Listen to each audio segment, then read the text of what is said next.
जय जिनेंद्र, स्वागत है आप सबका धार्मिक समाचारों में। मैं विनीता। आइए देखते हैं आज के समाचार।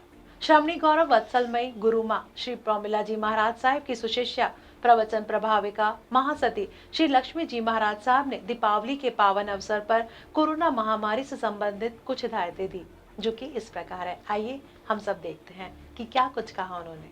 आज के इस पावन पुनीत प्रसंग पर हमारा आत्म चैनल परिवार यहाँ पर उपस्थित है।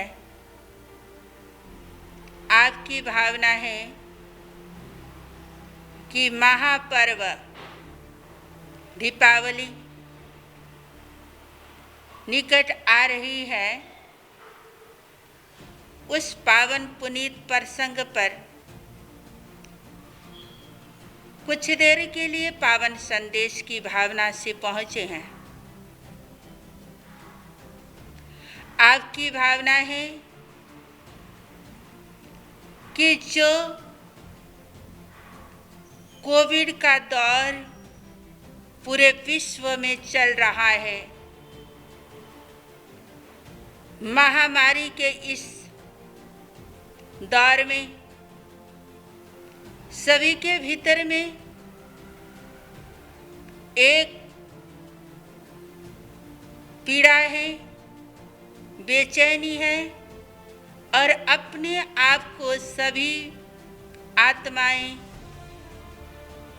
महफूज फील नहीं कर रहे हैं, असुरक्षित महसूस कर रहे हैं। तो आपकी भावना है कि सभी भव्य आत्माएं, संसार के सभी जीव वीर प्रभु की अमृतमयी अंतिम देशना के माध्यम से जो दीपावली के दिनों में हमारे सभी श्रमणी वर्ग सुनते भी हैं और सुनाते भी हैं, स्वयं पढ़ते भी हैं और पढ़ाते भी हैं। उसके माध्यम से सभी भव्य आत्माएं उस अमृतमयी वाणी का रस पान करें और इस महामारी के दौर में जिन वाणी, प्रभु की वाणी, भगवत वाणी ही हमें सुरक्षित रख सकती है, हमें महफूज रख सकती है। हम अपने आप को एक कवच के रूप में जिन वाणी के माध्यम से अपने आप को सुरक्षित रख सकते हैं। तो उनकी ये भावना है, महापर्व दीपावली से पूर्व वही अंतिम जिनवाणी उत्तराधान सूत्र को सभी आत्माएं जहाँ जहाँ जिसका योग संयोग बने जिनवाणी का लाभ लें और प्रभु की अमृतमयी वाणी को श्रवण करके अपनी आत्मा को धन्य बनाएं। लुधियाना से कैमरामैन जसविंदर के साथ अमन की रिपोर्ट। देश के अंदर दिन प्रतिदिन गाय धन की तस्करी के मामले बढ़ते ही जा रहे हैं। आज नाभा में शिवसेना हिंद और गाय रक्षा दल की तरफ से साझे तौर पर गुप्त सूचना के आधार पर मलेरकोटला रोड से आ रहे ट्रक को नाभा ब्लॉक के गांव दुलदी में 15 गाय को अपने कब्जे में ले लिया और उन गाय धन को गौशाला में छोड़ दिया गया और ट्रक को नाभा पुलिस के हवाले कर दिया गया। पुलिस ने गाय तस्करी के अंतर्गत मामला दर्ज करके आरोपियों की खोज शुरू कर दी है। ਉੱਥੇ 5-5000 ਗਊਵੰਸ਼ ਰੱਖਿਆ ਜਾ ਸਕਦਾ। ਅਗਰ ਕੋਈ ਰਣਨੀਤੀ ਬਣਾ ਕੇ ਉਹਨਾਂ ਦੇ ਖਾਣ ਦੇ ਪੈਸੇ ਦਾ ਇੰਤਜ਼ਾਮ ਸਰਕਾਰ ਕਰ ਦੇਵੇ ਤਾਂ ਸੜਕ ਤੇ ਇੱਕ ਵੀ ਗਊ ਜਿਹੜੀ ਆ ਨਜ਼ਰ ਨਹੀਂ ਆਊਗੀ। ਕਿਦਾ ਸਾਨੂੰ ਇਹ ਗੱਲਾਂ ਸੁਣਨੀਆਂ ਪੈਂਦੀਆਂ, ਜਿੱਤੇ ਵੀ ਅਸੀਂ ਜਾਂਦੇ ਹਾਂ ਅਗਲਾ ਕਹਿੰਦਾ ਜੀ ਤੁਸੀਂ ਗਊ ਰਕਸ਼ਾ ਦਲ ਦੇ ਬੰਦੇ ਹੋ, ਤੁਸੀਂ ਠੇਕੇਦਾਰ ਹੋ। ਹੁਣ ਪੰਜਾਬੀ ਦੱਸ ਰਿਹਾ, ਸਾਨੂੰ ਲੋਕ ਕਹਿੰਦੇ ਤੁਸੀਂ ਠੇਕੇਦਾਰ ਹੋ। ਅਸੀਂ ਕਹਿੰਦੇ ਯਾਰ ਠੇਕੇਦਾਰ ਹਾਂ ਅਸੀਂ, ਜਿਸ ਤਰ੍ਹਾਂ ਆਪਾਂ ਨੂੰ ਖਾਣ ਨੂੰ ਚਾਹੀਦਾ ਨਾ ਉਸ ਤਰ੍ਹਾਂ ਹੀ ਗਊ ਮਾਤਾ ਨੂੰ ਵੀ ਰੋਜ਼ ਸਵੇਰੇ ਉੱਠਣ ਸਾਰ ਖਾਣ ਨੂੰ ਚਾਹੀਦਾ। उस खाने लिए पैसे की लोड़ है, वो पैसा सरकार नहीं देनी। जबकि कांग्रेस सरकार ने मुख्यमंत्री कैप्टन अमरिंदर सिंह ने अपने चोन मैनीफेस्टो इस बार वादा किया कि असी पंजाब की एक भी गऊ सड़क पर नहीं रहन देवांगे। 30 रुपये पर डे पर गऊ के हिसाब के नाल कांग्रेस खर्चा दे, कांग्रेस सरकार जो बनती है तो खर्चा देगी। सरकार बनी नूं 4 साल हो गए, ਕਿਸੇ ਵੀ ਗਊਸ਼ਾਲਾ ਨੂੰ 1 ਰੁਪਿਆ ਫੰਡ ਵਾਲੇ ਤੱਕ ਨਹੀਂ ਮਿਲਿਆ। ਸਮਝੇ ਵੀ ਉਹਨਾਂ ਦਾ ਜਿਹੜਾ ਅਸੀਂ ਇਸੇ ਕਰਕੇ ਮਦਦ ਵੀ ਕੀਤੀ ਸੀ ਕਾਂਗਰਸ ਸਰਕਾਰ ਦੀ। ਮੈਂ ਕੈਪਟਨ ਅਮਰਿੰਦਰ ਸਿੰਘ ਦਾ ਬਹੁਤ ਵੱਡਾ ਸਪੋਰਟਰ ਹਾਂ, ਪਰ ਗਊ ਮਾਤਾ ਦੇ ਕੰਮ ਨਹੀਂ ਹੋਇਆ ਹੈਗਾ, ਇਹ ਮੈਂ ਬਿਲਕੁਲ ਸਾਫ਼ ਕਰਨਾ ਚਾਹੁੰਦਾ। ਸ਼ਿਵ ਸੈਨਾ ਹਿੰਦ ਤੇ ਗਊ ਰਕਸ਼ਾ ਦਲ ਦੀ ਟੀਮ ਨੂੰ ਬੀਤੇ 3-4 ਦਿਨ ਤੋਂ ਇਨਫੋਰਮੇਸ਼ਨ ਸੀ ਕਿ ਇੱਦਾਂ ਟਰੱਕ ਭਰੇ ਜਾਣੇ ਆ। ਅਸੀਂ ਪੰਜਾਬ ਦੇ ਅਲੱਗ-ਅਲੱਗ ਸ਼ਹਿਰਾਂ 'ਚ ਨਾਕਾਬੰਦੀ ਕੀਤੀ ਹੋਈ ਸੀ। ਸਾਡੇ ਸੰਦੀਪ ਰਾਮਪੁਰਾ ਤੋਂ ਤੇ ਹਨੀ ਪਾਤੜਾ ਤੋਂ ਇਹਨਾਂ ਨੇ ਨਾਕਾ ਲਾਇਆ ਸੀ ਨਾਭਾ ਰੋਡ ਦੇ ਉੱਪਰ। ਜਿਹੜਾ ਗਊਤਮ ਦਾ ਭਰਿਆ ਹੋਇਆ 15 ਨੰਦੀ ਸੀਗੇ, ਜਿਹਦੇ ਵਿੱਚ ਟਰੱਕ ਆ ਰਿਹਾ ਸੀ। ਅਸੀਂ ਅੱਗੇ ਖੜੇ ਸੀਗੇ। ਜਿਹੜੇ ਨੰਦੀ ਨੇ ਜਿਹੜੇ ਟਰੱਕ ਡਰਾਈਵਰ ਸੀ ਸਾਡੀਆਂ ਗੱਡੀਆਂ ਨੂੰ ਸਾਈਡ ਮਾਰਨ ਦੀ ਕੋਸ਼ਿਸ਼ ਕੀਤੀ ਆ। J&K ਵਾਲੀ ਸਾਈਡ ਸਾਡੀ ਇਨਫੋਰਮੇਸ਼ਨ ਸਾਨੂੰ ਕਿ ਇੱਧਰਲੀ ਸਾਈਡ ਜਿਹੜੀਆਂ ਗੱਡੀਆਂ ਜਾਂਦੀਆਂ ਨੇ J&K ਜਾਂਦੀਆਂ ਨੇ, ਤੇ ਉਹ ਟਰੱਕ ਅਸੀਂ ਫੜਿਆ ਜੀ। ਤੇ 15 ਨੰਦੀ ਫੜੇ, ਜਿਨ੍ਹਾਂ ਦੀ ਅੱਖਾਂ ਦੇ ਵਿੱਚ ਹਰੀਆਂ ਮਿਰਚਾਂ ਤੇ ਅਦਰਕ ਪਾਇਆ ਸੀ ਤਾਂ ਕਿ ਉਹ ਅੰਧੇ ਰਹਿਣ। ਬਹੁਤ ਬੁਰੀ ਹਾਲਤ ਦੇ ਵਿੱਚ ਸੀਗੇ ਜੀ। ਇਸ ਤੋਂ ਇਲਾਵਾ ਸ਼ਿਵ ਸੈਨਾ ਹਿੰਦ ਤੇ ਗਊ ਰਕਸ਼ਾ ਦਲ ਜਿਹੜਾ 50 ਦੇ ਲਗਭਗ ਟਰੱਕ ਅੱਗੇ ਫੜ ਚੁੱਕੇ ਹਾਂ ਅਸੀਂ, ਤੇ ਹਨੀ ਜੀ ਤੇ ਸੰਦੀਪ ਜੀ 50 ਤੋਂ ਜ਼ਿਆਦਾ 100-150 ਟਰੱਕ ਅਸੀਂ ਫੜ ਚੁੱਕੇ ਹਾਂ। ਅੱਜ ਤੜਕਸਾਰ ਇੱਕ ਸਾਨੂੰ ਇਨਫੋਰਮੇਸ਼ਨ ਆਈ ਸੀ, ਜਿਹੜੇ ਗਊ ਰਕਸ਼ਾ ਦਲ ਦੇ ਕਾਰਕੁਨ ਇਸ ਕੰਮ 'ਚ ਲੱਗੇ ਹੁੰਦੇ ਨੇ, ਉਹਨਾਂ ਨੇ ਦੱਸਿਆ ਸੀਗਾ ਕਿ ਇੱਕ ਟਰਾਲਾ ਜਿਹਦੇ 'ਚ ਗਊਧਨ ਸਸਪੈਕਟਡ ਹੈ, ਤਾਂ ਅਸੀਂ ਤੁਰੰਤ ਇੱਥੋਂ ਪੁਲਿਸ ਪਾਰਟੀ ਭੇਜੀ। ਤੇ ਇਨ ਦਾ ਮੇਨ ਟਾਈਮ ਉੱਥੇ ਇਹਨਾਂ ਦੇ ਸਾਡੇ ਪਹੁੰਚਣ ਤੋਂ ਪਹਿਲਾਂ ਜਿਹੜਾ ਟਰੱਕ ਰੋਕ ਕੇ ਤੇ ਜਿਹੜਾ ਚਾਲਕ ਸੀ ਤੇ ਇਹਦਾ ਕੋ ਚਾਲਕ ਜਿਹੜਾ ਸਹਾਇਕ ਚਾਲਕ ਸੀਗਾ ਉੱਥੋਂ ਚਲੇ ਜਿਵੇਂ ਭੱਜ ਗਏ ਸੀਗੇ ਇਹਨਾਂ ਨੂੰ ਦੇਖ ਕੇ।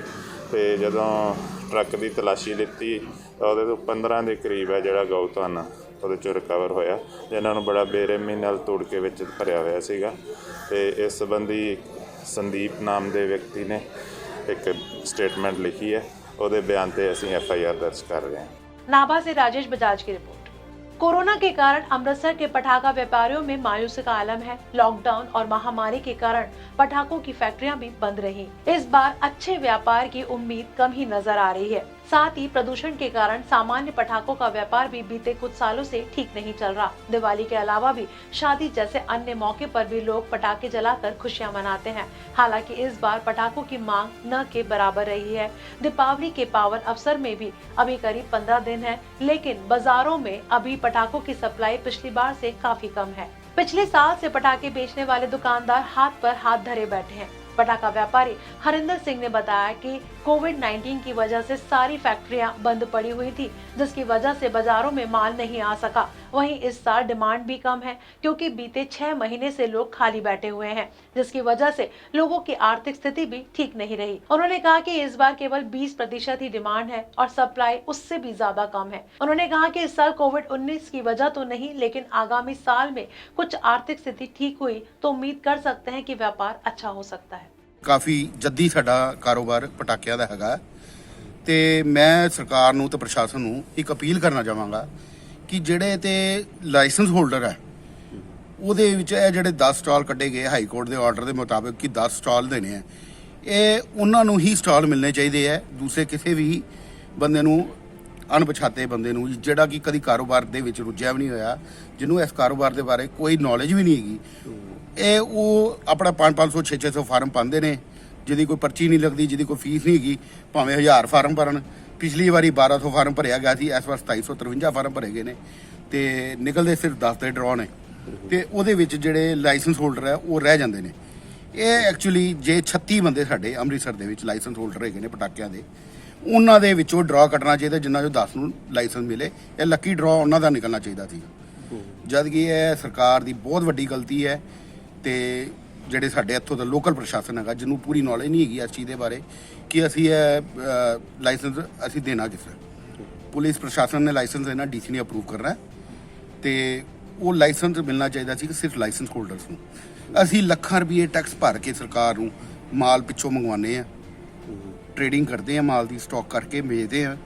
ਅਸੀਂ ਹੁਣ ਮਾਲ ਕਿੰਨਾਂ ਨੂੰ ਵੇਚਣਾ? ਇਹਨਾਂ ਲੋਕਾਂ ਨੇ ਤਾਂ ਮਾਲ ਇੱਧਰੋਂ ਉੱਧਰੋਂ, ਕੋਈ ਫਿਰੋਜ਼ਪੁਰੋਂ ਲਿਆਏਗਾ, ਕੋਈ ਜਲੰਧਰੋਂ ਲਿਆਏਗਾ, ਕਦੀ ਕਿੱਧਰੋਂ ਲਿਆਏਗਾ, ਜਿਨ੍ਹਾਂ ਨੂੰ ਨੌਲੇਜ ਵੀ ਨਹੀਂ ਹੈਗੀ। ਉਹਨਾਂ ਨੇ ਆਪਣੇ ਦੂਜੇ ਬੰਦੇ, ਤੀਜੇ ਬੰਦੇ, ਜਾਂ ਉਹਨਾਂ ਨੇ ਆਪਣੇ ਸਟਾਲ ਜਿਨ੍ਹਾਂ ਨੂੰ ਵੇਚਣਾ, ਜਿਨ੍ਹਾਂ ਨੇ ਕੰਮ ਕਰਨਾ, ਉਹਨਾਂ ਨੂੰ 4-4 5-5 ਲੱਖ ਰੁਪਏ ਦੀ ਬਲੈਕ ਕਰਕੇ ਵੇਚ ਦੇਣਾ ਸਟਾਲ। ਮੈਂ ਇਹ ਵੀ ਅਪੀਲ ਕਰਨਾ ਚਾਹਾਂਗਾ ਕਿ ਜਿਹੜੇ ਤੇ ਬੰਦੇ ਜਿਨ੍ਹਾਂ ਨੂੰ ਡਰਾ ਨਿਕਲਿਆ, ਉਹੀ ਬੰਦੇ ਆਪਣੇ ਸਟਾਲ ਦੇ ਉੱਤੇ ਬੈਠੇ ਹੋਣ, ਲਾਇਸੈਂਸ ਉਹਨਾਂ ਦੇ ਨਾਂ ਦੇ ਬਣਿਆ ਹੋਵੇ, ਤੇ ਉਹਨਾਂ ਦੀ ਵੈਰੀਫਿਕੇਸ਼ਨ ਹੋਵੇ ਕਿ ਇਹੀ ਬੰਦੇ ਕਾਰੋਬਾਰ ਕਰ ਰਹੇ ਕਿ ਕੋਈ ਹੋਰ ਕਰ ਰਿਹਾ। अमृतसर से सुनील खोसला की रिपोर्ट। श्री आत्मवल्लभ जैन उपाश्रय पुराना बाजार दरेसी लुधियाना में चातुर्मास हेतु विराजमान गणिवर्य डॉक्टर श्री इंद्रजीत विजय जी महाराज साहिब ने महामंगलकारी नवपद ओली के 5वें दिवस पर बोलते हुए कहा कि साधु पद में प्रवेश होने के उपरांत ही पंच परमेष्ठी में प्रवेश कर सकता है। मोक्ष की साधना करने के लिए श्रावक होना अति आवश्यक है।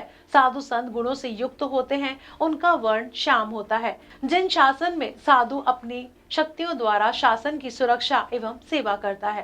पथ प्रदर्शक, पथ दिखाने वाला बन गया है, क्योंकि साधु भगवंतों का जो दर्शन है वो पुण्य का कारण है। पुण्यशाली को साधु महात्माओं के दर्शन होते हैं और इसीलिए कहा गया कि साधु नाम दर्शनम पुण्यम तीर्थ भूता ही साधवः तीर्थ फलति कालेन सद्य साधु समागमः। यानी कि यहाँ पर बताया गया राजगृह नगरी के लोग समझते हैं, उनको ज्ञान है कि साधु भगवंत का दर्शन होना पुण्य का कारण है।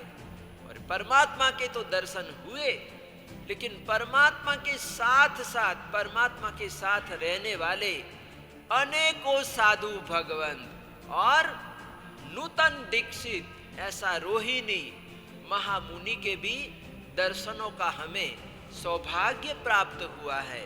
तो इस प्रकार से कहते हैं कि वो अपना पुण्य समझ रहे हैं कि ये हमारा पुण्य है कि ऐसे महात्माओं का हमको दर्शन हो रहा है, दर्शन वंदन करने का लाभ प्राप्त हुआ है। तो यहाँ पर पंच परमेष्ठी में 5वें पद पर विराजमान है और पंच परमेष्ठी में एंट्री हो गई, प्रवेश हो गया, तो कहते हैं कि उसके बाद उसकी एंट्री के जो द्वार है वो द्वार खुल जाते हैं। यानी आगे के जो द्वार हैं वो आगे के द्वार भी खुल जाते हैं। जैसे वर्तमान समय में मुनि बनते हैं और मुनि होने के बाद योगोद्वहन वगैरह होते हैं, तो योगोद्वहन के बाद गनी पदवी होती है। तो गनी पदवी हो गई यानी आगे का रास्ता बन गया, यानी अब वो गनी पन्यास भी बन सकता है, उपाध्याय भी बन सकता है, साधु भी यानी आचार्य भी बन सकता है। क्या बन सकता है? वो आचार्य भी बन सकता है, आचार्य पदवी भी ले सकता है, ग्रहण कर सकता है, वो प्राप्त कर सकता है। लेकिन अगर किसी की गनी पदवी ही नहीं हुई है, यानी अभी तक उसने योगोद्वहन ही नहीं किया है, भगवती सूत्र के योग ही नहीं किए हैं, तो कहते हैं कि ऐसे मुनि महात्मा के आगे के जो द्वार है, पदवी ग्रहण के जो द्वार हैं, वो द्वार बंद ही रहते हैं। लुधियाना से कैमरामैन जसविंदर के साथ अमन की रिपोर्ट। एसजीपीसी के अध्यक्ष का दिमागी संतुलन बिगड़ चुका है, यह कहना है पंजाब के कैबिनेट मंत्री सुखजिंदर सिंह रंधावा का, जो कि गुरदासपुर में हो रहे क्रिकेट टूर्नामेंट में पहुंचे हुए थे। इस मौके रंधावा ने कृषि कानून को लेकर केंद्र की भाजपा सरकार पर जमकर निशाना साधा। वहीं इस टूर्नामेंट में पहला स्थान लेने वाली टीम को 1 लाख रुपए नगद और दूसरा स्थान लेने वाली टीम को 51,000 रुपए की नगद इनामी राशि देकर प्रोत्साहित किया गया। मंत्री रंधावा ने कहा कि यह क्रिकेट टूर्नामेंट नौजवानों को खेलों के प्रति प्रोत्साहित करने और कोविड-19 के मानसिक तनाव से मुक्त करने के लिए पूर्व विधायक स्वर्गीय करतार सिंह पहाड़ा ट्रस्ट की तरफ से करवाया गया है। पत्रकारों के सवालों का जवाब देते हुए रंधावा ने कहा कि केंद्र के द्वारा मालगाड़ियों को रोकने के फैसले पर केंद्र सरकार की निंदा की और साथ ही कहा कि केंद्र सरकार को 5 नवंबर तक का इंतजार करना चाहिए था।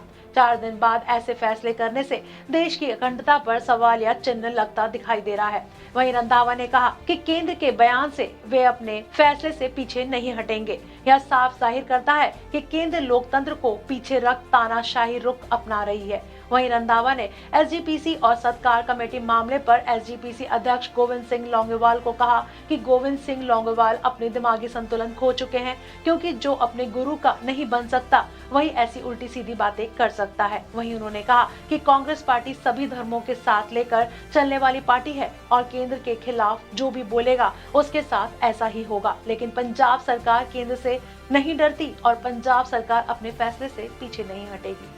ਅੱਜ ਜਿਹੜਾ ਜਥੇਦਾਰ ਕਰਤਾਰ ਸਿੰਘ ਪਾੜਾ ਚੈਰੀਟੇਬਲ ਟਰਸਟ ਜੋ ਕਿ ਮੇਰੇ ਦਾਦਾ ਜੀ ਦੇ ਨਾਂ ਤੇ ਹੈ ਔਰ ਉਹਨਾਂ ਨੇ ਬੜਾ ਲੰਮਾ ਸਮਾਂ ਰਾਜਨੀਤੀ ਦੇ ਵਿੱਚ ਸੇਵਾ ਕੀਤੀ ਹੈ, ਜੇਲ੍ਹਾਂ ਕੱਟੀਆਂ, ਸਾਰਾ ਕੁਝ, ਔਰ ਅੱਜ ਉਹਨਾਂ ਦੀ ਬਦੌਲਤ ਹੀ ਸਾਡਾ ਪਰਿਵਾਰ ਜਿਹੜਾ ਫਿਰ ਰਾਜਨੀਤੀ ਦੇ ਵਿੱਚ ਸੇਵਾ 'ਚ ਆਇਆ ਔਰ ਇਹ ਸਾਰੇ ਹੀ ਮੇਰੇ ਜਿਹੜੇ ਸਾਥੀ ਨੇ ਉਹਨਾਂ ਨੇ ਉਪਰਾਲਾ ਕਰਕੇ ਆਲ ਇੰਡੀਆ ਲੈਵਲ ਦਾ ਜਿਹੜਾ ਟੂਰਨਾਮੈਂਟ ਕਰਾਇਆ ਜਿਸ 'ਚ 16 ਟੀਮਾਂ ਪਹੁੰਚੀਆਂ ਸੀਗੀਆਂ। ਫਸਟ ਟੀਮ ਜਿਹੜੀ ਉਹਨੂੰ 1 ਲੱਖ ਦਾ ਨਾਮ, ਦੂਸਰੀ ਨੂੰ 51,000। ਇਸੇ ਤਰ੍ਹਾਂ ਜਿਹੜੇ ਹੋਰ ਪਲੇਅਰ ਸੀਗੇ ਉਹਨਾਂ ਨੂੰ ਉਤਸ਼ਾਹਿਤ ਕਰਨ ਲਈ ਖਾਸ ਤੌਰ ਤੇ ਪਿਛਲੇ 8-10 ਮਹੀਨੇ ਤੋਂ ਕਰੋਨਾ ਕਰਕੇ ਸਾਰੇ ਹੀ ਨੌਜਵਾਨ ਜਿਹੜੇ ਆ ਉਹ ਘਰਾਂ 'ਚ ਬੰਦ ਸੀਗੇ ਔਰ ਕਿਤੇ ਨਾ ਕਿਤੇ ਪੰਜਾਬ ਜਿੱਥੇ ਗੁਰੂਆਂ ਪੀਰਾਂ ਪੈਗੰਬਰਾਂ ਦੀ ਧਰਤੀ ਆ ਉੱਥੇ ਪੰਜਾਬ ਖੇਡਾਂ ਨਾਲ ਵੀ ਜਾਣਿਆ ਜਾਂਦਾ ਔਰ ਅਸੀਂ ਇਹਦੀ ਸ਼ੁਰੂਆਤ ਕੀਤੀ ਹੈ ਇਸ ਸਾਲ ਪਹਿਲੀ ਵਾਰੀ ਟੂਰਨਾਮੈਂਟ ਕਰਾ ਕੇ ਔਰ ਬਹੁਤ ਦੂਰ ਦੂਰ ਤੋਂ ਕੋਈ ਰਾਜਸਥਾਨ, ਬੰਬੇ ਔਰ ਪਤਾ ਨਹੀਂ ਕਿੱਥੋਂ ਕਿੱਥੋਂ ਪਲੇਅਰ ਆਏ ਨੇ ਔਰ ਬਹੁਤ ਵਧੀਆ ਮੈਚ ਸੀਗਾ ਔਰ ਆਉਣ ਵਾਲੇ ਅਗਲੇ ਸਾਲ ਦੇ ਵਿੱਚ ਇਹਨੂੰ ਹੋਰ ਵੀ ਬਿਹਤਰ ਢੰਗ ਦੇ ਨਾਲ ਇਕੱਲਾ ਕ੍ਰਿਕਟ ਨਹੀਂ, ਮੇਰੀ ਇਹ ਤਮੰਨਾ ਕਿ ਅਗਲੀ ਵਾਰ ਆਉਂਦੇ ਵਾਰ ਕਬੱਡੀ ਵੀ ਕਰਾਵਾਂਗੇ, ਬਾਸਕਟਬਾਲ ਵੀ ਕਰਾਵਾਂਗੇ, ਵਾਲੀਬਾਲ, ਬਾਸਕਟਬਾਲ, ਸਾਰਾ ਕੁਝ ਅਗਲੀ ਵਾਰੀ ਵੈਲ ਪਲਾਨ ਢੰਗ ਨਾਲ ਕਰਾਵਾਂਗੇ।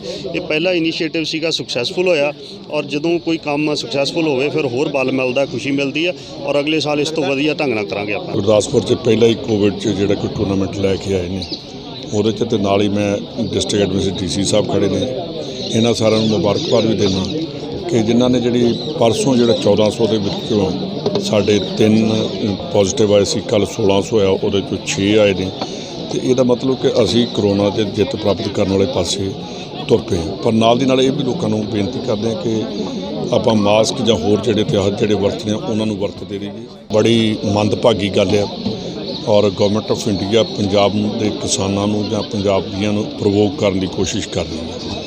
ਇੱਕ ਵਾਰ ਜਦੋਂ ਡਿਸੀਜਨ ਹੋ ਗਿਆ ਕਿ ਜਿਹੜੇ ਰੇਲਵੇ ਟਰੈਕ ਨੇ ਉਹ ਖਾਲੀ ਕਰ ਦਿੱਤੇ ਜਾਣ, ਪਰ ਨਾਲ ਉਹਨਾਂ ਨੇ ਕਿਸਾਨਾਂ ਨੇ ਕਿਹਾ ਕਿ ਅਸੀਂ ਪੈਸੰਜਰ ਗੱਡੀਆਂ ਜਿਹੜੀਆਂ ਟ੍ਰੇਨਸ ਨੇ ਉਹ ਨਹੀਂ ਚੱਲਣ ਦੇਣੀਆਂ, ਜਿਹੜੇ ਗੁਡਸ ਟ੍ਰੇਨ ਨੇ, ਮਾਲ ਗੱਡੀਆਂ ਨੇ, ਉਹਨਾਂ ਦੀ 4 ਦਿਨ ਬਾਅਦ ਇਹ ਚੀਜ਼ ਇੱਕ ਲਿਆ ਕੇ ਇੱਕ ਨਵਾਂ ਬਖੇੜਾ ਖੜਾ ਕਰਨਾ, ਮੇਰਾ ਖਿਆਲ ਹੈ ਕਿ ਇਹ ਦੇਸ਼ ਦੀ ਜਿਹੜੀ ਅਖੰਡਤਾ ਉਹਦੇ 'ਤੇ ਵੀ ਕੋਈ ਕੁਐਸਚਨ ਮਾਰਕ ਆ ਗਿਆ। ਅਸੀਂ ਉਹ ਕੰਮ ਸਰਕਾਰਾਂ ਨੂੰ ਕਰਨੇ ਚਾਹੀਦੇ ਕਿ ਜਦੋਂ ਇੱਕ ਉਹਨਾਂ ਨੇ ਕਿਹਾ ਇੱਕ ਪਾਸੇ ਕਿਸਾਨ ਦੀ ਰੋਜ਼ੀ ਰੋਟੀ ਦਾ ਸਵਾਲ ਹੈ, ਦੂਜੇ ਪਾਸੇ ਗਵਰਨਮੈਂਟ ਦੀ ਹੈਂਕੜਬਾਜ਼ੀ ਦਾ, ਔਰ ਉਹ ਕਹਿੰਦੇ ਪ੍ਰਾਈਮ ਮਿਨਿਸਟਰ ਸਾਹਿਬ ਨੇ ਜਿਹੜੀ ਸਟੇਟਮੈਂਟ ਦਿੱਤੀ ਆ ਕਿ ਹਮਾਰੀ ਸਰਕਾਰ ਪਿੱਛੇ ਨਹੀਂ ਹਟੇਗੀ, ਇਹਦਾ ਮਤਲਬ ਕਿ ਆਪਾਂ ਡੈਮੋਕ੍ਰੈਟਿਕ ਵੇ ਨਾਲ ਹੀ ਚੱਲਣ ਚਾਹੁੰਦੇ, ਡਿਕਟੇਟਰਸ਼ਿਪ ਜਿਹੜੀ ਆ ਉਹ ਲੈ ਕੇ ਉਸ ਪਾਸੇ ਨੂੰ, ਤਾਨਾਸ਼ਾਹੀ ਵਾਲੇ ਪਾਸੇ ਨੂੰ ਜਾ ਰਹੇ, ਜੋ ਕਿ ਬਹੁਤ ਮੰਦਭਾਗੀ ਗੱਲ ਹੈ। ਔਰ ਇਹੋ ਜਿਹੀ ਸਟੇਟਮੈਂਟ ਦੇ ਕੇ ਚੀਫ ਮਿਨਿਸਟਰ ਸਾਹਿਬ ਨੇ ਜਿਸ ਦਿਨ ਅਸੈਂਬਲੀ 'ਚ ਪਾਸ ਹੋ ਕੇ ਮੈਂ ਵੀ ਉਸ ਕਮੇਟੀ ਦਾ ਮੈਂਬਰ ਹੈ, ਜਿਹੜੇ ਕਿਸਾਨ ਫਾਰਮਰਸ ਦੇ ਨਾਲ ਅਸੀਂ ਗੱਲ ਕੀਤੀ, ਉਹਨਾਂ ਨੇ ਕੋਈ ਇਹੋ ਜਿਹੀ ਡਿਮਾਂਡ ਨਹੀਂ ਰੱਖੀ। ਉਹਨਾਂ ਨੇ ਕਿਹਾ ਕਿ ਅਸੀਂ ਰੇਲਵੇ ਟਰੈਕ ਜਿਹੜੇ ਗੁਡਸ ਟ੍ਰੇਨ ਨੇ ਇਹਨਾਂ ਨੂੰ ਖਾਲੀ ਕਰਦੇ ਹਾਂ ਔਰ ਜਿਹੜੇ ਬਾਕੀ ਟ੍ਰੇਨਾਂ ਬਾਰੇ ਜਾਂ ਹੋਰ ਕੋਈ ਜਿਹੜੇ ਡਿਸੀਜਨ ਲਏ ਜਾਣਗੇ ਉਹ 5 ਨਵੰਬਰ ਨੂੰ ਲਏ ਜਾਣਗੇ। ਗਵਰਨਮੈਂਟ ਆਫ ਇੰਡੀਆ ਨੂੰ 5 ਨਵੰਬਰ ਦੀ ਵੇਟ ਕਰਨੀ ਚਾਹੀਦੀ ਸੀ, ਵੇਖਣਾ ਚਾਹੀਦਾ ਸੀ ਕਿ ਕੀ ਆ, ਉਸ ਦਿਨ ਬੰਦ ਕਰਦੇ। ਬੜੇ ਅਫਸੋਸ ਨਾਲ ਮੈਨੂੰ ਕਹਿਣਾ ਪੈ ਰਿਹਾ ਕਿ ਇਹ ਤਾਂ ਅਜੇ ਇਹਨਾਂ ਨੇ ਅੱਜ ਚਿੱਠੀ ਕੱਢੀ ਆ, ਤੇ ਜੇ ਤੁਸੀਂ ਪ੍ਰੈਸ ਵਾਲੇ ਆਪ ਵੀ ਇਹਦੀ ਜਾ ਕੇ ਤੁਸੀਂ ਇਨਵੈਸਟੀਗੇਸ਼ਨ ਕਰੋ। ਇਹ ਤਾਂ ਜਦੋਂ ਬਿੱਲ ਆਉਣ ਤੋਂ ਪਹਿਲਾਂ ਹੀ ਉਹਨਾਂ ਨੇ ਜਿਹੜੀਆਂ ਮਾਲ ਗੱਡੀਆਂ ਸੀ ਬੰਦ ਸੀ, ਤੁਸੀਂ ਜਾ ਕੇ ਆਪਣੇ ਰੇਲਵੇ ਜਿਹੜੇ ਉਹਨਾਂ ਦੇ ਜਾ ਕੇ ਰੇਲਵੇ ਸਟੇਸ਼ਨ ਜਿਹੜੇ ਉੱਥੋਂ 'ਤੇ ਦੇਖ ਲਓ ਕਿ ਕਿੰਨੀਆਂ ਕੁ ਮਾਲ ਗੱਡੀਆਂ ਆਉਂਦੀਆਂ ਰਹੀਆਂ ਨੇ। ਅੱਜ ਮੇਰੇ ਖਿਆਲ ਹੈ ਕਿ ਜਿਸ ਦਿਨ ਪੰਜਾਬ ਦੇ ਵਿੱਚ ਇਹਦੇ 'ਤੇ ਕਿਸਾਨਾਂ ਨੇ ਧਰਨੇ ਲਾਉਣੇ ਸ਼ੁਰੂ ਕੀਤੇ, ਉਹਦੇ ਤੋਂ 20 ਦਿਨ ਪਹਿਲਾਂ ਤੋਂ ਹੀ ਬੰਦ ਕਰ ਦਿੱਤੀ ਸੀ DAP ਯੂਰੀਆ ਪੰਜਾਬ 'ਚ ਭੇਜਣੀ। ਇਸ ਕਰਕੇ ਪੰਜਾਬ ਦੀ ਜਿੱਥੇ ਕਿਸਾਨੀ ਦੀ ਉਹਨਾਂ ਨੇ ਗੱਲ ਕੀਤੀ ਹੈ, ਜਿਹੜੇ ਐਕਟ ਲਿਆਂਦੇ ਉੱਥੇ ਨਾਲ ਨਾ ਖਾਦ ਪੰਜਾਬ 'ਚ ਆਉਣ ਦੇਣੀ, ਇਹ ਵੀ ਕਿਸਾਨੀ ਦੇ ਬਹੁਤ ਸੱਟ ਵੱਜੇਗੀ ਔਰ ਇਕਨੋਮਿਕਲੀ ਇਹ ਗਵਰਨਮੈਂਟ ਆਫ ਇੰਡੀਆ ਪੰਜਾਬ ਦੇ ਕਿਸਾਨਾਂ ਨੂੰ ਖਤਮ ਕਰਨਾ ਚਾਹੀਦਾ। ਸਾਡਾ ਉੱਥੇ ਲੈਣ ਦੇਣ ਕੀ ਹੈ, ਸਤਿਕਾਰ ਕਮੇਟੀ ਅਕਾਲੀ ਦਲ ਨੂੰ ਇੱਕ ਆਦਤ ਬਣ ਗਈ ਹੈ ਕਿ ਜਿਹੜੀ ਉਹ ਚੀਜ਼ ਨਾ ਕਰਨੀ ਚਾਹੁੰਦੇ ਹੋਣ, ਇਹਦਾ ਮਤਲਬ ਕਿ ਉਹ ਇਹ ਵੀ ਕਹਿ ਸਕਦਾ ਸ਼੍ਰੋਮਣੀ ਗੁਰਦੁਆਰਾ ਪ੍ਰਬੰਧਕ ਕਮੇਟੀ ਦਾ ਪ੍ਰਧਾਨ ਕਿ 326 ਸਰੂਪ ਚੋਰੀ ਹੋਏ ਨੇ, ਜਿਹਦੇ ਕਰਕੇ ਉਹ ਵੀ ਕਾਂਗਰਸ ਨੇ ਕੀਤੇ ਨੇ ਜਾਂ ਕਾਂਗਰਸ ਨੇ। ਇਸ ਕਰਕੇ ਲੌਂਗੋਵਾਲ ਸਾਹਿਬ ਦਾ ਮੇਰਾ ਖਿਆਲ ਦਿਮਾਗੀ ਸੰਤੁਲਨ ਜਿਹੜਾ ਵਿਗੜ ਗਿਆ, ਕਿਉਂਕਿ ਜਿਹੜਾ ਆਦਮੀ ਗੁਰੂ ਦਾ ਨਹੀਂ ਬਣ ਸਕਦਾ ਤੇ ਉਹ ਫਿਰ ਇਹੋ ਜਿਹੀਆਂ ਪੁੱਠੀਆਂ ਸਿੱਧੀਆਂ ਗੱਲਾਂ ਕਰਦਾ। ਕਾਂਗਰਸ ਦਾ ਕੋਈ ਲੈਣ ਦੇਣ ਨਹੀਂ, ਅਸੀਂ ਸੈਕੂਲਰ ਪਾਰਟੀਆਂ, ਅਸੀਂ ਹਰ ਧਰਮ ਦਾ ਸਤਿਕਾਰ ਕਰਦੇ ਹਾਂ। ਇਹ ਜਿਹੜੀ ਸ਼੍ਰੋਮਣੀ ਗੁਰਦੁਆਰਾ ਪ੍ਰਬੰਧਕ ਕਮੇਟੀ ਆ ਇਹਨਾਂ ਨੂੰ ਮੈਂ ਬੇਨਤੀ ਕਰਨੀ ਚਾਹੁੰਦਾ ਕਿ ਤੁਸੀਂ ਸਿਰਫ ਧਾਰਮਿਕ ਬੋਡੀ ਬਣੋ, ਤੁਸੀਂ ਬਾਦਲ ਪਰਿਵਾਰ ਦੀ ਕਠਪੁਤਲੀ ਨਾ।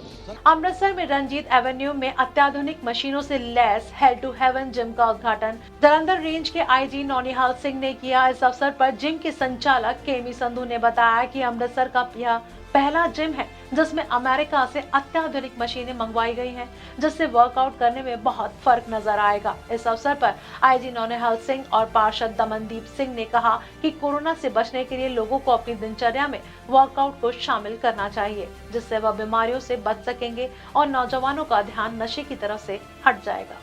ਸਮੁੱਚੀ ਟੀਮ ਜਿਨ੍ਹਾਂ ਨੇ ਬੜੀ ਸਖਤ ਮਿਹਨਤ ਕਰਕੇ ਇਹ ਜਿਹੜਾ ਪ੍ਰੋਜੈਕਟ ਹੈ ਇਹਨੂੰ ਕੰਪਲੀਟ ਕੀਤਾ, ਜਿਮ ਸਟਾਰਟ ਕੀਤਾ। ਔਰ ਤੁਸੀਂ ਵੇਖੋ ਇਹਨਾਂ ਲਈ ਬੜਾ ਸੰਘਰਸ਼ ਵਾਲਾ ਸਮਾਂ ਸੀ। ਉਧਰੋਂ ਜਿਮ ਸਟਾਰਟ ਕੀਤਾ ਤੇ ਉਧਰੋਂ ਕਰੋਨਾ ਦਾ ਜਿਹੜਾ ਸੀ ਕਹਿਰ ਉਹ ਆ ਗਿਆ, ਪਰ ਇਹਨਾਂ ਨੇ ਹੌਸਲਾ ਨਹੀਂ ਢਾਇਆ ਤੇ ਦ੍ਰਿੜ ਨਿਸ਼ਚਾ ਜਦੋਂ ਬੰਦਾ ਕਰ ਲੇ ਫਿਰ ਸਾਰੇ ਕਾਰਜ ਜਿਹੜੇ ਨੇ ਸਫਲ ਹੋ ਜਾਂਦੇ ਨੇ। ਇਹਨਾਂ ਨੇ ਇੱਕ ਮਨਸ਼ਾ ਸੀ ਵੀ ਜਿਮ ਕੰਪਲੀਟ ਕਰਕੇ ਹੀ ਸਾਹ ਲੈਣਾ।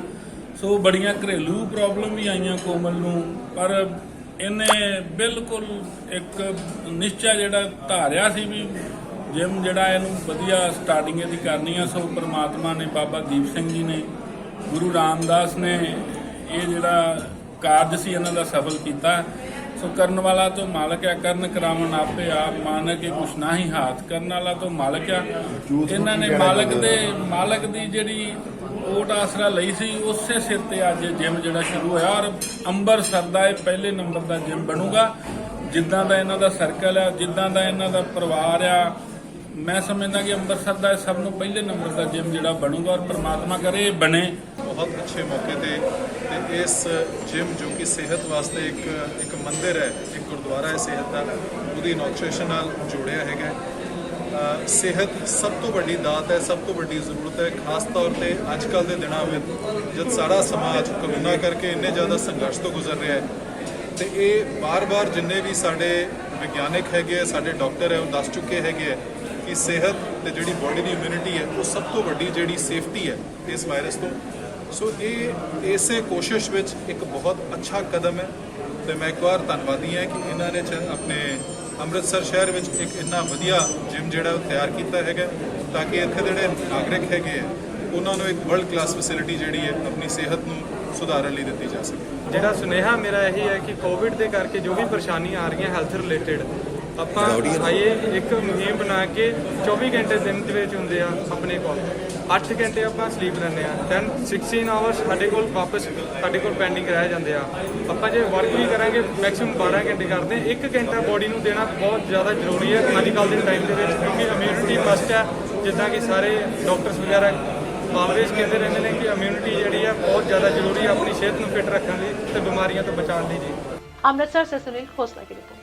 खेती बिलों को लेकर किसान द्वारा लगातार धरने प्रदर्शन किए जा रहे हैं। कहीं किसान रेलों के ट्रैकों पर बैठे हैं तो कहीं पेट्रोल पंप पर, और कुछ किसानों द्वारा भाजपा के आगू के घरों के बाहर धरने प्रदर्शन किए जा रहे हैं। वहीं किसान यूनियन उग्राहा की ओर से पहले भाजपा किसान मोर्चा सेल के प्रभारी त्रिलोचन सिंह के घर के बाहर 13 दिनों तक धरना लगाया हुआ था, और त्रिलोचन सिंह द्वारा भाजपा से इस्तीफा देने के बाद उसकी कोठी से धरना उठा लिया। और आज किसान यूनियन उग्राहा द्वारा भाजपा के प्रधान विनय शर्मा की कोठी के बाहर धरना लगा दिया। किसानों का कहना है कि वो ये धरना इसलिए लगाने आए हैं ताकि विनय शर्मा उनकी समस्याओं को सरकार तक पहुंचाए, क्योंकि किसान लगातार खेती बिलों को रद्द करवाने के लिए संघर्ष करने पर लगे हुए हैं। और वह यह अपील अब विनय शर्मा से भी करने आए हैं कि वे हमारी बात को समझकर सरकार के आगे रखें और इस बिल को रद्द करवाने में हमारा साथ दें।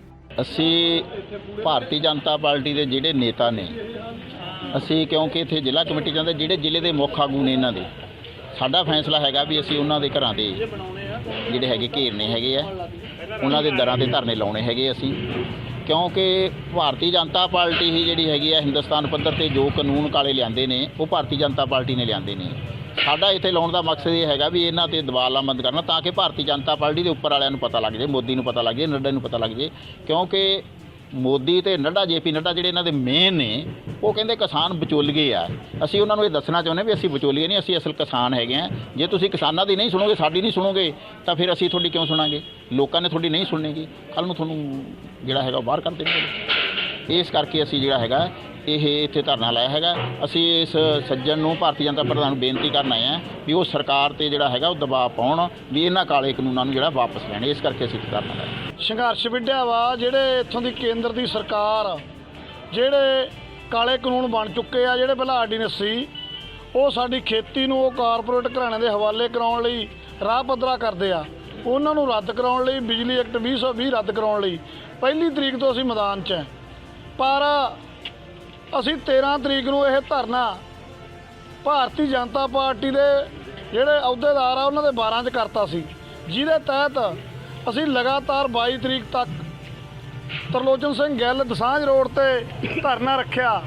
ਪਰ ਉਹ ਸਾਡੇ ਧਰਨਿਆਂ ਦੀ ਰੋਜ਼ ਸਪੀਚ ਸੁਣ ਕੇ ਸਾਡੇ ਤੋਂ ਪ੍ਰਭਾਵਿਤ ਵੀ ਹੋਏ ਤੇ ਆਪਦੀ ਭਾਰਤੀ ਜਨਤਾ ਪਾਰਟੀ ਤੋਂ ਖਫਾ ਵੀ ਹੋਏ ਤੇ ਉਹਨਾਂ ਨੇ ਰਿਜ਼ਾਈਨ ਦਿੱਤਾ ਕਿ ਸਰਕਾਰ ਜਿਹੜੇ ਕਾਲੇ ਕਾਨੂੰਨ ਲੈ ਕੇ ਆਏ ਆ ਬਹੁਤ ਮਾੜੇ ਆ। ਤਰਲੋਚਨ ਸਿੰਘ ਗਿੱਲ ਨੇ ਸਾਡੀ ਸਟੇਜ ਤੋਂ ਆ ਕੇ ਅਨਾਉਂਸ ਕੀਤਾ ਕਿ ਮੈਂ ਆਪਦੀ ਭਾਰਤੀ ਜਨਤਾ ਪਾਰਟੀ ਨੂੰ ਰਿਜ਼ਾਈਨ ਦਿੰਦਾ ਤੇ ਮੈਂ ਕਿਸਾਨਾਂ ਦੇ ਨਾਲ ਆ। ਜਿਹੜੇ ਵੀ ਕਿਸਾਨ ਸਾਨੂੰ ਮੇਰੀ ਡਿਊਟੀ ਲਾਉਣਗੇ ਉਹ ਮੈਂ ਤਨਦੇਹੀ ਨਾਲ ਨਿਭਾਊਂਗਾ। ਤਾਂ ਅਸੀਂ ਉਦੋਂ ਹੀ ਧਰਨਾ ਉੱਥੋਂ ਚੱਕ ਲਿਆ। ਅੱਜ ਅਸੀਂ ਕੱਲ੍ਹ ਪੁਤਲੇ ਫੂਕੇ ਮੋਦੀ ਹਕੂਮਤ ਦੇ। ਅੱਜ ਅਸੀਂ ਵਿਨੇ ਸ਼ਰਮਾ ਜਿਹੜਾ ਜ਼ਿਲ੍ਹਾ ਪ੍ਰਧਾਨ ਆ ਭਾਰਤੀ ਜਨਤਾ ਪਾਰਟੀ ਦੇ ਜ਼ਿਲ੍ਹਾ ਮੋਗਾ ਦੇ, ਉਹਨਾਂ ਦੇ ਬਾਰ ਮੂਹਰੇ ਉਹਨਾਂ ਦੇ ਦਰਾਂ ਤੇ ਪਹੁੰਚੇ ਆ। ਇਹੀ ਬੇਨਤੀ ਇਹਨਾਂ ਨੂੰ ਕਰਦੇ ਆ ਵਿਨੇ ਸ਼ਰਮਾ ਜੀ ਨੂੰ ਕਿ ਵਿਨੇ ਸ਼ਰਮਾ ਜੀ ਸਾਡੇ ਹੱਕ 'ਚ ਹਾਂ ਦਾ ਨਾਰਾ ਜ਼ਰੂਰ ਮਾਰ ਦਿਓ ਤੇ ਆਪਦੀ ਜਿਹੜੀ ਭਾਰਤੀ ਜਨਤਾ ਪਾਰਟੀ ਆ ਉਹ 'ਤੇ ਦਬਾਅ ਬਣਾਓ ਕਾਲੇ ਕਾਨੂੰਨ ਵਾਪਸ ਕਰਨ ਲਈ। ਜੇ ਉਹ ਨਹੀਂ ਮੰਨਦੇ ਤਾਂ ਉਹਨਾਂ ਨੂੰ ਤੁਸੀਂ ਵੀ ਤਰਲੋਚਨ ਸਿੰਘ ਗਿੱਲ ਵਾਂਗੂ ਆਪਦਾ ਜਿਹੜਾ ਬਣਦਾ ਕਾਰੋਬਾਰ ਆ ਜ਼ਰੂਰ ਕਰੋ।